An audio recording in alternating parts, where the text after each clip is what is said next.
Ar-Rahman Ar-Rahim. Assalamualaikum warahmatullahi wabarakatuh.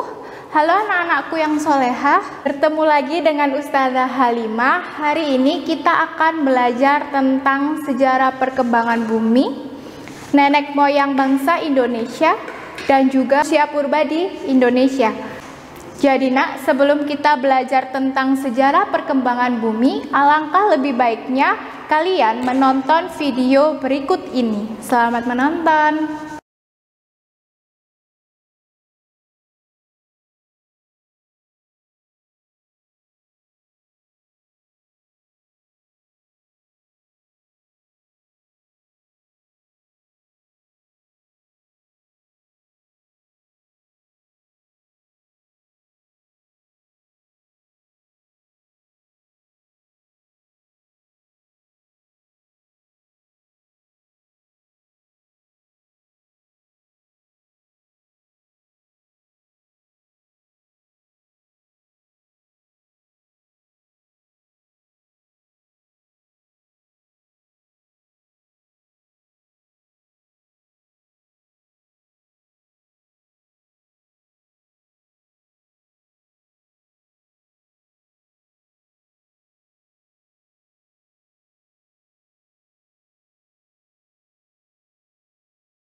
Oke nak, setelah menonton video tadi, Ustazah akan menjelaskan tentang sejarah perkembangan bumi. Yang pertama, bumi ini biasa disebut juga dengan zaman geologi. Nanti, zaman geologi itu ada 4 masa nak. Yang pertama yaitu masa Arkeikum, masa Paleozoikum, masa Mesozoikum, yang terakhir masa Neozoikum. Yang pertama, Ustazah akan membahas tentang masa Arkeikum. Pada video sebelumnya, kalian telah menonton bagaimana keadaan bumi pada saat bertemperatur tinggi. Pada saat itu, bumi biasa disebut juga masa Arkeikum. Masa Arkeikum sendiri yaitu masa tertua yang ada di bumi. Masa tertua perkembangan bumi terjadi pada tahun 2,5 sebelum Masehi. Pada saat itu keadaan bumi masih bertemperatur panas atau tinggi. Masa Arkeikum tidak ada kehidupan. Setelah kita membahas masa Arkeikum, kita akan masuk ke masa Paleozoikum. Masa Paleozoikum sendiri biasa dikenal juga dengan masa primer atau zaman primer, atau biasa juga dikenal sebagai kehidupan pertama. Masa Paleozoikum berlangsung selama 500 sampai 245 juta tahun yang lalu. Pada saat ini bumi sudah temperatur mulai dingin. Pada masa Paleozoikum sudah muncul tanda kehidupan. Yang pertama yaitu mulai munculnya hewan bersel tunggal dan juga hewan amfibi. Setelah Paleozoikum, kita akan belajar tentang masa Mesozoikum. Masa Mesozoikum ini sendiri dikenal sebagai masa dinosaurus atau masa hewan bertubuh besar. Masa ini berlangsung selama 245 sampai 65 juta tahun yang lalu. Pada masa ini sudah mulai muncul dinosaurus. Lalu gajah purba. Hewan-hewan yang ada di film Ice Age. Hewan-hewan yang ada di film Ice Age itu muncul pada masa Mesozoikum. Pada akhir dari masa Mesozoikum sendiri mulai muncul hewan mamalia atau hewan yang menyusui. Setelah Mesozoikum, Ustazah akan menjelaskan masa Neozoikum. Untuk masa Neozoikum sendiri dibagi menjadi dua, zaman tersier dan juga zaman kuarter. Untuk zaman tersier itu berlangsung selama 60 juta tahun yang lalu. Dan pada zaman tersier sendiri mulai muncul jenis primata atau kera-keraan. Contohnya seperti orang hutan, lalu kera, babon. Kedua yaitu zaman kuarter. Zaman kuarter sendiri dibagi menjadi dua lagi, yaitu zaman Pleosen dan juga zaman Holosen. Pada zaman Pleosen mulai munculnya manusia purba. Pada zaman Holosen manusia purba mulai sempurna dan sampai sekarang. Jadi sekarang kita hidup itu pada zaman Holosen. Untuk sejarah perkembangan bumi, apakah ada yang ditanyakan? Apabila ada yang ditanyakan, silahkan nanti anak-anak bisa menulis dulu di buku tulis. Setelah kalian menonton video ini, kalian bisa langsung bertanya kepada Ustazah. Oke, Ustazah lanjutkan ke 3 jenis manusia purba di Indonesia. Oke ada 3 jenis manusia purba di Indonesia. Yang pertama yaitu Meganthropus paleojavanicus. Yang kedua yaitu Pithecanthropus erectus, dan yang keempat adalah jenis Homo sapiens. Yang pertama yaitu jenis Meganthropus paleojavanicus. Untuk Meganthropus ditemukan oleh von Knobloch pada tahun 1936 sampai 1941 dan banyak ditemukan di daerah Sangiran, Jawa Tengah. Untuk jenis manusia purba Meganthropus ini adalah jenis manusia purba yang paling tertua yang ditemukan di Indonesia. Untuk ciri-cirinya bisa kalian lihat di dalam buku paket. Yang kedua yaitu jenis manusia purba Pithecanthropus paleojavanicus. Pithecanthropus ditemukan oleh Du Bois pada tahun 1891 dan paling banyak ditemukan di daerah Trinil, Kabupaten Ngawi. Untuk jenis Pithecanthropus ini adalah jenis manusia purba yang paling banyak ditemukan.